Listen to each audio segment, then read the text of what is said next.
अस्सलामुअलैकुम, आप देख रहे हैं समा। मैं हूं सिद्रा मीर और मैं हूं सबा शेख। बुलेटिन का बाकायदा आगाज करेंगे इस खबर से। कौमी एहतसाब ब्यूरो ने चौधरी शुगर मिल्स केस में मरियम नवाज की जमानत मंसूख करने के लिए लाहौर हाई कोर्ट से रुजू कर लिया।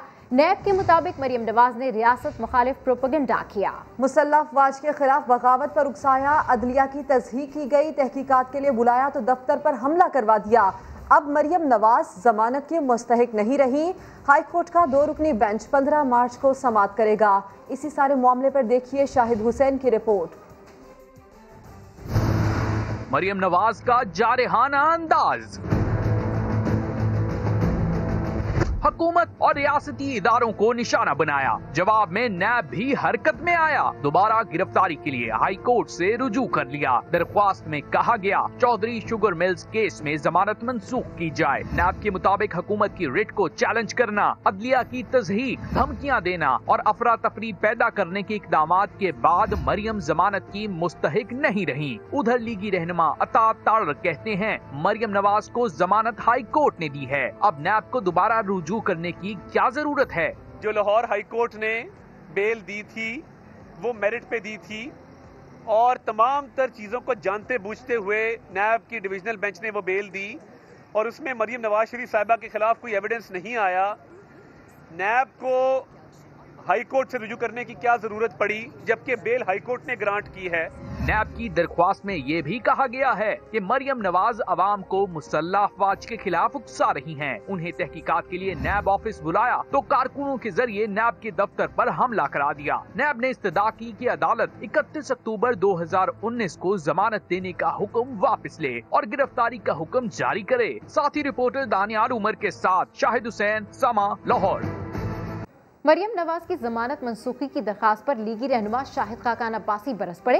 कहते हैं नैब मरियम नवाज की जबान बंद करवाना चाहता है। ये शाह से ज्यादा शाह की वफादारी है। चेयरमैन नैब नौकरी पक्की कर रहे हैं। कहा जिस केस में मरियम नवाज को जमानत मिली उसका जिक्र जमानत मंसूखी की पटिशन में कहीं नहीं।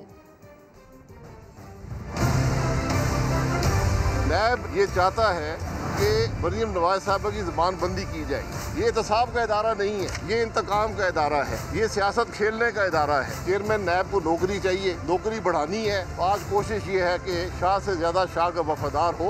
इन हजरात को कल जवाबदेह होना पड़ेगा। हमारी तवक्को ये है कि अदालत जो है इस फ्रिवलस पिटीशन को, अदालत का वक्त जाया करने पर नैब को इस पिटीशन को भी वापस करेगा और नैब को फाइन भी करेगा। एहतसाब के इदारे एहतसाब से बालातर नहीं होते। ये बात जितनी जल्दी चेयरमैन नैब को समझ आ जाए तो बेहतर होगा।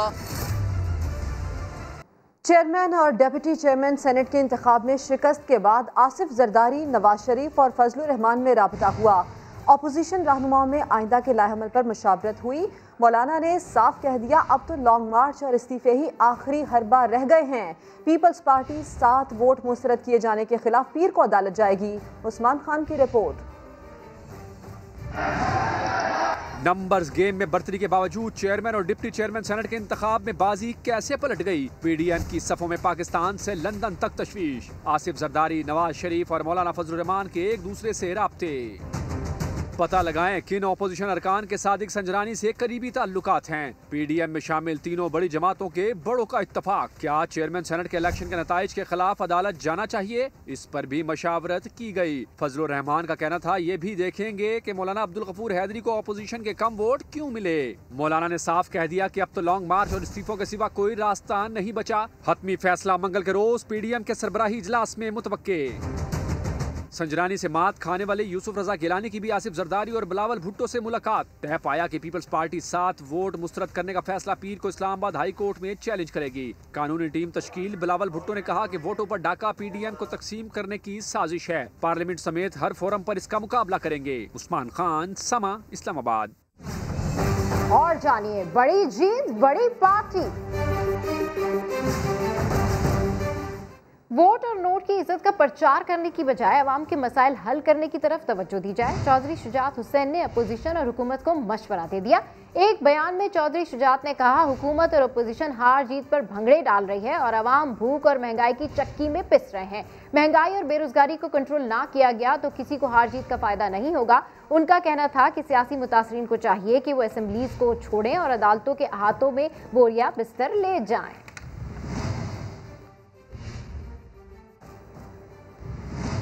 सबा, आपने कभी हारने के बाद किसी को खुशी मनाते हुए देखा है? नहीं सिद्रा, हारने के बाद कौन खुशी मनाता है? लेकिन सबा, बिल्कुल ऐसा हुआ है। यूसुफ रजा गिलानी के वोट मुस्तरद होने का ऐलान हुआ तो उन्होंने खुशी मनाने वालों के साथ डेस्क बजाना शुरू कर दिया। शेरी रहमान भी ये देखकर हैरान नजर आई। इस सारी सूरत हाल पर अपने नाजरीन को ये रिपोर्ट दिखाते हैं।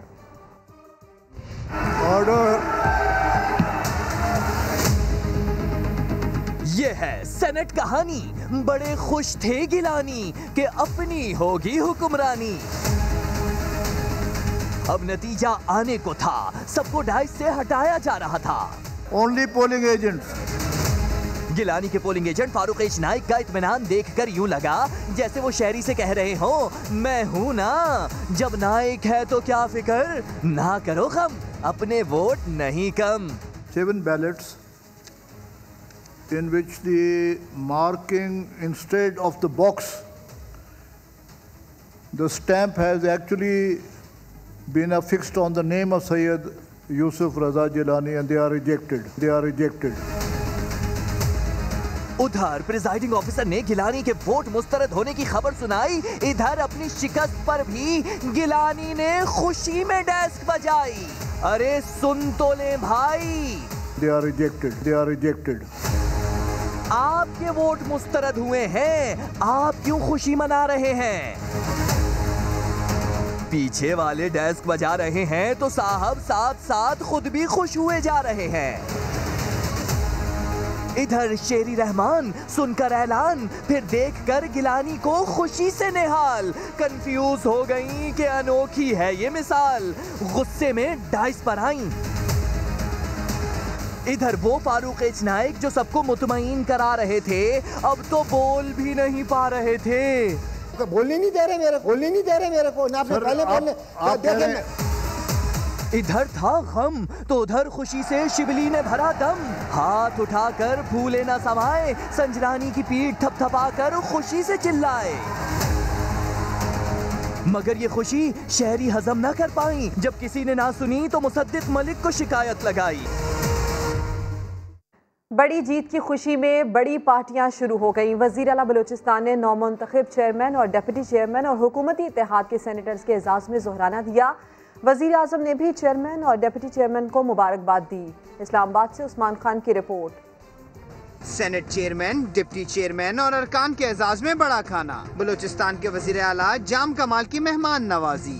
शुरका ने अपोजिशन के मजबूत इत्तेहाद की शिकस्त को बड़ा कारनामा करार दे दिया। दोबारा चेयरमैन सेनेट मुंतखब होने वाले सादिक संजरानी ने पीटीआई, बाप और एमक्यूएम रहनुमाओं का शुक्रिया अदा किया। ऐवान में सबको साथ लेकर चलने और बलूचिस्तान के मसाइल उजागर करने का अज़्म भी दोहरा दिया। मैं तो पूरे हाउस का भी शुक्रिया अदा करता हूँ, उन तमाम अपने मेंबरों का, दोस्तों का, जिन्होंने मुझ पे एतमाद का इज़हार किया। हाउस को कोशिश करेंगे पहले से भी अच्छे अंदाज में सबको साथ लेकर चलेंगे इंशाअल्लाह। हमने इस हाउस को चला के मुल्क की खिदमत करनी है। वज़ीर आला बलूचिस्तान ने कहा, मुस्तकबिल के चैलेंजेस का इसी तरह सामना करेंगे जैसे पहले किया। जनाब इमरान खान साहब के भी हम बड़े मशहूर हैं, जिन्होंने एक ट्रस्ट बलूचिस्तान अवामी पार्टी सादिक संजरानी साहब के ऊपर रखा। अब वो वक्त आ गया है कि हम पाकिस्तान के हवाले से, पाकिस्तान के लोगों के हवाले से, इस मुल्क के इस्तेहकाम के हवाले से अपनी मेहनत करें। ज़ोहराने में वफाकी वज़रा शिबली फराज और आज़म सवाती समेत दीगर हुकूमती शख्सियात ने भी शिरकत की।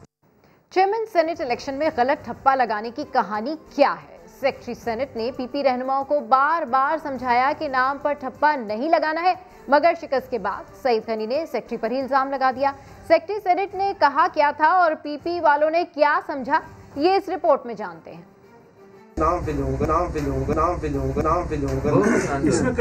साफ साफ बताया, बार बार बताया, मगर फिर भी सईद गनी को समझ न आया।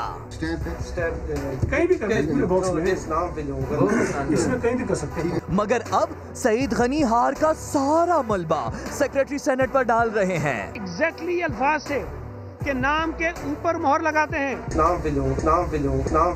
तो क्या वो ठीक होता है या गलत? सेक्रेटरी सेनेट साहब फरमाते हैं कि नहीं, वो वोट बिल्कुल ठीक होता है। नहीं सईद गनी साहब, ऐसा नहीं था। पीपी वाले तीर चलाने से पहले निशाना कहां लगाना है हदफ मालूम करने सेक्रेटरी सेनेट के पास गए थे।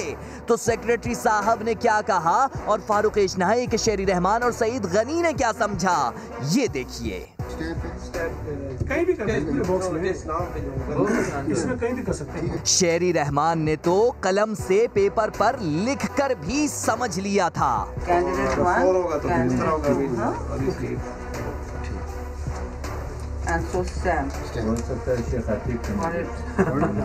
सेक्रेटरी ने जो समझाया शेरी रहमान को समझ आया, मगर सईद गनी की वही रट बरकरार रही। कहीं भी कर सकते हैं, बॉक्स में। और अब सईद गनी कुछ और ही कह रहे हैं। शेरी रहमान साहिबा उसी वक्त वोटिंग के दौरान सेक्रेटरी सेनेट के पास गई और उनसे ये पूछा कि जी कुछ लोग अगर नाम पे मोहर लगा देते हैं तो उस वोट की क्या हैसियत है। तो सेक्रेटरी सेनेट साहब ने उस वक्त भी फरमाया कि वो वोट ठीक है। गलती से गलती हुई या दानिस्ता, शिबली फराज ने पीपी वालों पर सवाल उठा दिया। सईद गनी साहब जो पीपल्स पार्टी के रस्तू हैं, बड़े वाज़े तरीके से बताया गया कि आपने स्टैंप कहां पे लगानी है। वो बता रहे थे फसाना, मगर सुनकर भी न जाना। कमान में तीर थे अपने, मगर हदफ पे लगा ना निशाना। मरियम नवाज को कुछ हुआ तो पाकिस्तान खप्पे का नारा नहीं लगाएंगे। लीगी रहनुमा जावेद लतीफ ने समा के प्रोग्राम न्यूज़ बीट में इंतहाई मुतनाज़ा बयान दे दिया। बोले बेनज़ीर भुट्टो के साथ हादसा पेश आया तो उनके वर्सा ने पाकिस्तान खप्पे का नारा लगाया, मगर हम ऐसा नहीं करेंगे। हुकूमती अरकान ने जावेद लतीफ के बयान की मजम्मत करते हुए उनके बयान को लीगी सफ़ों में हिजान का अक्कास करार दे दिया।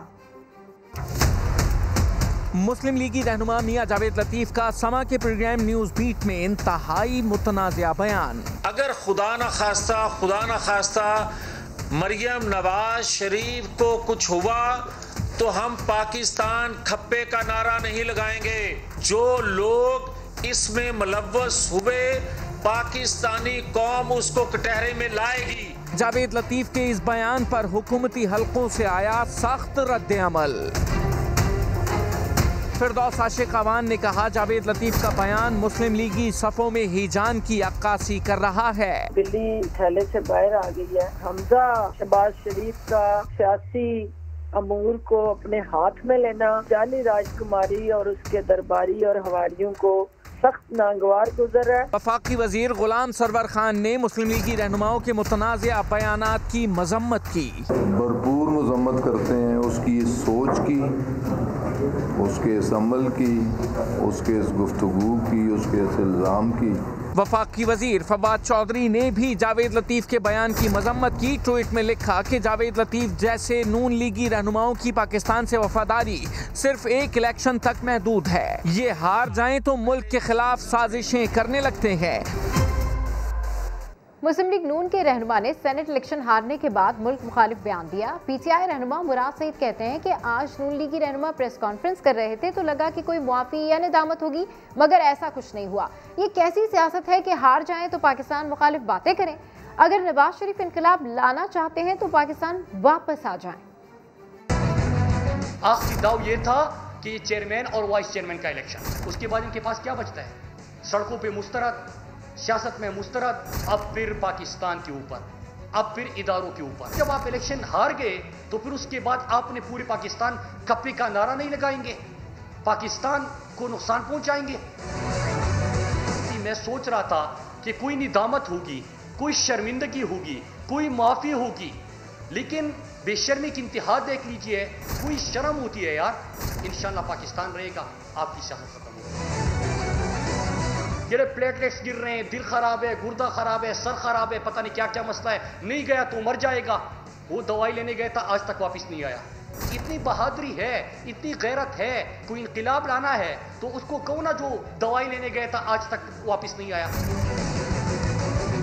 और ये जो बाकी है, जो जिसकी लंदन, तो क्या पाकिस्तान में भी कोई जायदाद नहीं है, इसको तो कहेंगे कि प्ली बार्गेन कर दो, बात खत्म कर दो, जो कौम का लूटा हुआ पैसा है वो वापस कर दो। बुलेटिन में आपको दिखाएंगे कुत्ता मार शिकारी। मौलाना अजमल कादरी ने समा से इंटरव्यू में अहम इंकशाफात कर दिए। कहते हैं नागुज़ीर इदारों के नज़दीक शहबाज शरीफ और जरदारी की अहमियत यकसा हैं। शहबाज शरीफ जून से पहले जेल से बाहर आ जाएंगे। पीडीएम का मुस्तकबिल एक खूबसूरत क्लब का है जो हर महीने लोगों को खाना खिलाता है, उनको स्क्रीन पे ले आता है। इसके अलावा मैं नहीं समझता कि उसमें कोई जान है, क्योंकि पीएमएलएन अपनी पिच पे खेल रही है, पीपल्स पार्टी अपनी पिच पे खेल रही है और मौलाना फजलुर रहमान को मामू बनाया हुआ है। नागुज़ीर इदारे हैं ममलकत खुदादाद पाकिस्तान को चलाने के लिए, उनके नज़दीक दोनों की अहमियत यकसा है। पहले कुछ हिस्सा पीपल्स पार्टी को मिल जाएगा और आगे जाकर सूबाई हिस्सा तो फौरी तौर पे मियाँ शहबाज शरीफ के हिस्से आ जाएगा और आगे जाके फिर उनको विफाक में भी नुमाइंदगी का मौका मिलेगा। जैसे ही उनकी मर्ज़ी का मैदान हो जाएगा वो अंदर से बाहर आ जाएगा। जून से पहले बहुत पहले जेल में जाके मियाँ शहबाज शरीफ के साथ हमारे दोस्त की जो मुलाकात हुई थी उसने नतीजा ये पैदा किया है कि गिलानी साहब आज सेनेट के मेंबर। हमारे पॉलिटिकल अरीना में अगर ये 5 साल पूरे कर जाएं तो शायद सब स्टेक होल्डर्स के लिए बेहतर है, वरना मामलात खूबसूरत अंजाम लेके नहीं आएंगे। 18 मार्च को अजीजाबाद के लियाकत अली खान चौक पर कोई सियासी शो नहीं होगा।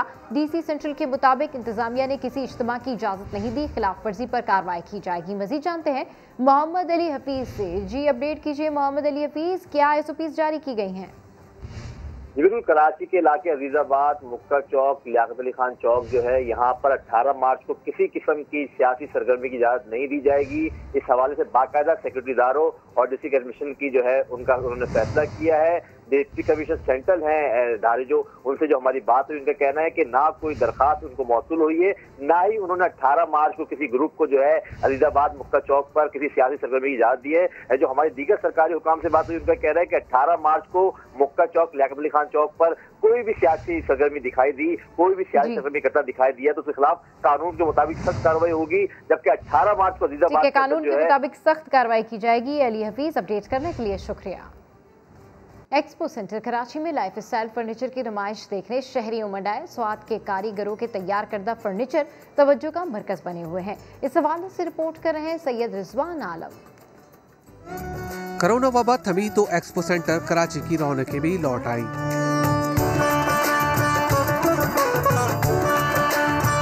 शहरी लाइफ स्टाइल फर्नीचर नुमाइश देखने पहुंचे तो सवाती कारीगरों का बनाया हुआ मुनफरिद फर्नीचर तवज्जो का मरकज बन गया।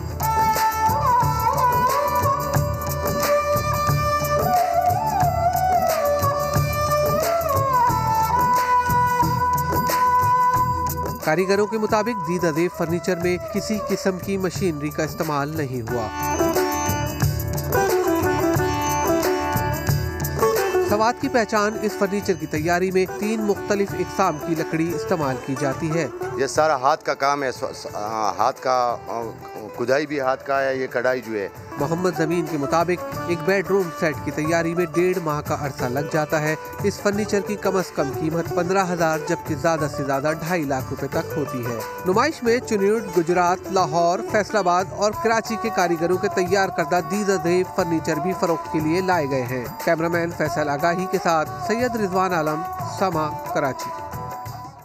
कराची में 3 हट्टी के करीब सीवरेज लाइन बिछाए महीना बीत गया, लेकिन खंडर सड़क को जूं का तू छोड़ दिया गया। परेशान हाल लोगों की कहानी सलमान अहमद की जुबानी।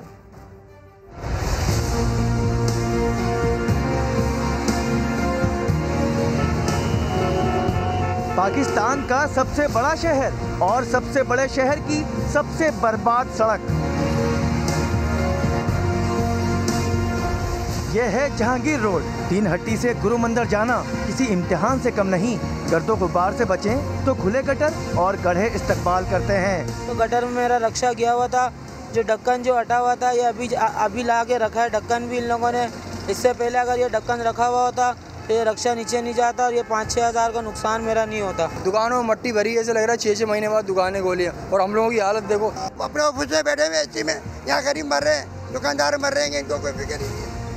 दमे की बीमारी हो रही, खास करके बुरा हाल हो रहा भाई। गर्द आलूदगी की वजह से सांस का मसला हो रहा है, मतलब ये भी एक बहुत बड़ी बीमारी है। बहुत गंदगी आलूदगी हो गई इस इलाके में, खास तौर पे जहांगीर रोड बहुत ज़्यादा ख़राब हो गया। सड़क पर सेवरेज लाइन डाल दी गई, लेकिन लगता है इंतजामिया सड़क की तामीर करना भूल गई। तरक्याती फंड खर्च करने वाले MNA अब भी सब्र की तलकीन करते हैं। जहाँ इतनी तकलीफ बर्दाश्त की है वहाँ पर कम से कम वो 1 माह और बर्दाश्त कर लें। उसकी वजह ये कि मैं हल्की सड़क नहीं बनाना चाह रहा, और उसके अलावा जो है वो दूर शरीफ पढ़ा कर उनसे भी सुकून मिलेगा। थोड़ा काम में देर लगती है, काम तो होने दें, काम करना पड़ेगा। कई महीनों से अजियत का शिकार शहरी कहते हैं, सड़क से गुजरो तो गाड़ियां बर्बाद, तबीयत खराब, मुतबादिल रूट पर ट्रैफिक जाम का अजाब, जाएं तो जाएं कहां।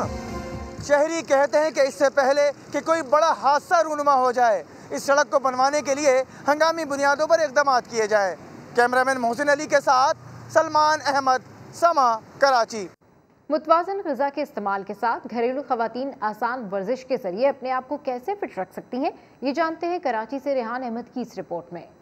ये है आज़रबाईजान की नतालिया। 15 साल से कराची में ख़वातीन को फिट रहने के गुर सिखा रही हैं। नतालिया का कहना है कि आज वो आपको 4 ऐसी एक्सरसाइजेज बताएंगी जो कि आप घर पर आसानी से करके अपना बेली फैट रिड्यूस कर सकती हैं।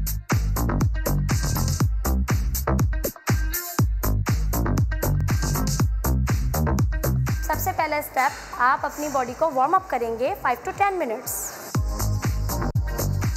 ये सेकंड स्टेप है। Third step and last 4।